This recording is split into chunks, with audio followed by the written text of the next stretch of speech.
दोस्तों, बिहार की राजनीति में सबसे बड़ा सवाल यह नहीं कि विपक्ष क्यों हारा। सबसे बड़ा सवाल यह है कि लोकतंत्र चुनाव लड़ रहा था या पैसे की ताकत। क्या वोटर अपनी मर्जी से वोट दे रहा था या उसके खाते में आने वाले 10,000 रुपए उसकी मर्जी को ही खरीद ले रहे हैं। क्या मीडिया एक जाति पर पूरा जंगल राज थोप कर बाकी जातियों के अपराध को सफेद कर रहा है। और सबसे बड़ा सवाल, क्या चुनाव आयोग इस खेल का दर्शक है या इस खेल का हिस्सा। हम आज इन सारे सवालों के बीच छुपे हुए सच को समझने की कोशिश करेंगे। तो मैं हूं नूरानी मैमून और आप देख रहे हैं आयान फास्ट न्यूज।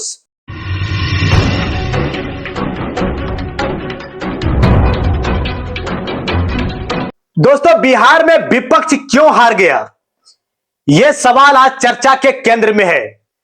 इस सवाल के 100 अलग अलग विश्लेषण बाजार में घूम रहे हैं। हर किसी के पास अपनी थ्योरी है, लेकिन एक सच्चाई हर राज्य में बार बार दोहराई जा रही है। चुनाव शुरू होते ही सत्ताधारी दल योजना के नाम पर लोगों के खातों में पैसे गिरा देती है और वही पैसा चुनाव की दिशा तय कर देता है। मतलब साफ है, जो सत्ता में है उसे चुनाव के समय वोट खरीदने का खुला लाइसेंस मिलता है और विपक्ष बराबरी की जमीन पर चुनाव लड़ ही नहीं पाता है। सबसे हैरानी की बात है कि यह सब कुछ चुनाव आयोग के नाक के नीचे हो रहा है, लेकिन आयोग खामोश रहता है। महाराष्ट्र में भी यही खेल हुआ, झारखंड में भी हुआ, मध्य प्रदेश में भी हुआ और आज बिहार में भी वही खेल खेला गया।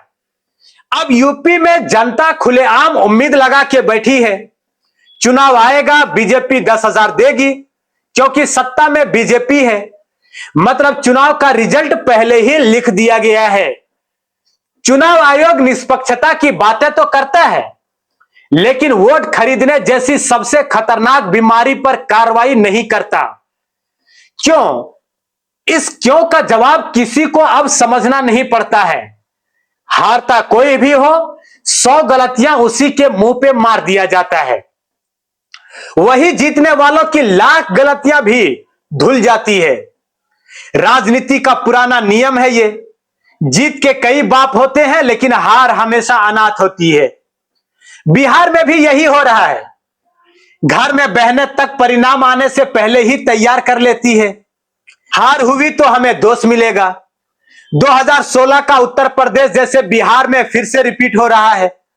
फर्क बस इतना है कि वहां मुलायम सिंह परिवार था, यहां लालू परिवार है। जहां परिवार भीतर से लड़ रहा हो, वो बाहर वाले दुश्मन कैसे लड़ता है। कुछ लोग संजय यादव को जिम्मेदार बता रहे हैं, लेकिन सच यह है कि उन्होंने तेजस्वी को रणनीतिक सलाह दी थी, घर वालों को टिकट ना दो ताकि परिवारवाद का ठप्पा भारी ना पड़े। जादववाद के आरोपों में गैर जादव पिछड़ों की भागीदारी बढ़ाओ, दलित समाज की हिस्सेदारी बढ़ाओ, महिलाओं को ज्यादा टिकट दो। इनमें क्या गलत था। अब गठबंधन की बात में कांग्रेस को साथ लिया तो नुकसान, ना लेते तो भी नुकसान। जैसे ओवैसी को ना जोड़ने से वोट कट गए, ऐसा कहा गया। लेकिन फ्रेंडली फाइट सिर्फ महागठबंधन नहीं थी, एनडीए में भी उतनी ही थी। फिर भी निशाना सिर्फ महागठबंधन पर। कुछ लोग कहते हैं कि रैलियों में मुरैठा और नारों ने अन्य जातियों को नाराज कर दिया। अगर इतना ही कारण होता तो क्या बीजेपी की रैलियों में सब साइलेंट मोड में थे।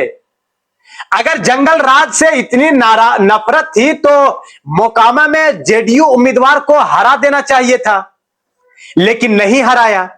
बस बात साफ है कि नफरत जंगल राज से नहीं थी, नफरत एक खास जाति से थी। और ये नफरत भरी किसने, ये तो सब जानते हैं। नीचे तक जाकर देखें तो विपक्ष की रैलियों में मुरैठा देखकर लोग डर गए, ऐसा कहा जाता है। लेकिन जहां एनडीए के लोग चुनाव प्रचार के दौरान हत्या करने पहुंचे, वहां जनता डरी नहीं। क्यों? क्योंकि मीडिया ने एक तरफ का अपराध क्राइम बताया और दूसरी तरफ अपराध जंगल राज। मीडिया का यह सिलेक्टिव नैरेटिव किसी से छुपा नहीं है। आपको याद होगा जब खेसारी ने खुद अपने लोगों को समझा रहे थे, मुरैठा मत बांधिए, नारे मत लगाइए, माहौल शांत रखिए। यानी आरजेडी जमीन पर लड़ रही थी। और यह एक सच्चाई है कि तेजस्वी ने 2017 वाला यूपी मॉडल अपनाया और यह मॉडल बिहार की पसंद से उलट पड़ा। शायद बिहार को अभी भी लालू स्टाइल राजनीति की आदत है। अब आते हैं कुछ कड़वे सवालों पर। अगर चलते चुनाव में विपक्षी उम्मीदवार पर हत्या का आरोप लगा होता तो क्या यह टीवी मीडिया लालू का जंगल राज रिटर्न चिल्लाता या नहीं?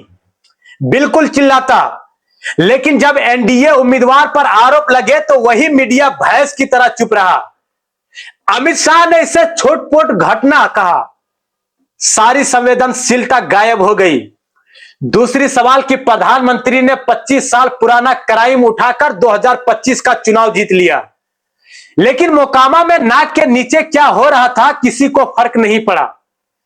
तीसरा सवाल, क्या एक जाति को गुंडा सिद्ध करने का फॉर्मूला सिर्फ बिहार में है? नहीं, यूपी में भी यह नैरेटिव धीरे धीरे बैठाया जा रहा है। मीडिया को इस काम की पूरी सुपारी मिली लगती है। एक जाति विशेष अपराध, बाकी सब कानून के रक्षक। ऐसा नैरेटिव बहुत सोची समझी चाल है। अब बात चुनाव आयोग की करते हैं। कांग्रेस कहती है कि चुनाव से पहले वोटर लिस्ट में 7.42 करोड़ थी। गिनती के दिन 7.45 करोड़ कैसे हो गई? 3 लाख लोग अचानक कहां से आ गए? कहा गया नामांकन से 10 दिन पहले तक आए फॉर्म जोड़े दिए गए। मतलब कौन समझे? कांग्रेस खुद नहीं समझ पा रही है। लेकिन एक और सच, सारी आलोचनाओं के बावजूद भाजपा चुनाव में मेहनत झोंक देती है। मुख्यमंत्री सब मैदान में है और राहुल गांधी चुनाव से पहले विदेश, चुनाव के बाद भी विदेश। आज की तारीख में भाजपा से सिर्फ क्षेत्रीय पार्टियां लड़ सकती है। कांग्रेस बहुत मुश्किल है। बिहार में जादव महिलाओं ने इस बार भी एनडीए को भारी वोट दिया। कारण क्या? शराबबंदी प्लस खाते में पैसा। मुस्लिम महिलाओं ने पिछली बार की तरह महागठबंधन को सबसे ज्यादा समर्थन दिया। दलित महिलाएं दोनों ओर बराबर रही। नतीजा, विपक्ष ने जमीन पर मेहनत नहीं की। कांग्रेस के कार्यकर्ता बिहार में गायब थे। सपा के सांसद नहीं उतरे। ममता बनर्जी ने पूरी ताकत नहीं लगाई। झारखंड वाले अलग ही दिखे। फिर कैसे जीत होती? और एक नहीं, कई कारणों से हुई है। सबसे बड़ा कारण पैसा, दूसरा चुनाव आयोग की चुप्पी, तीसरा भाजपा की संगठित मेहनत। फिलहाल इस वीडियो में इतना ही है। चैनल को सब्सक्राइब करिए, वीडियो को शेयर कीजिए। बने रहे आयान फास्ट न्यूज के साथ। मैं हूं नूरानी मैमून।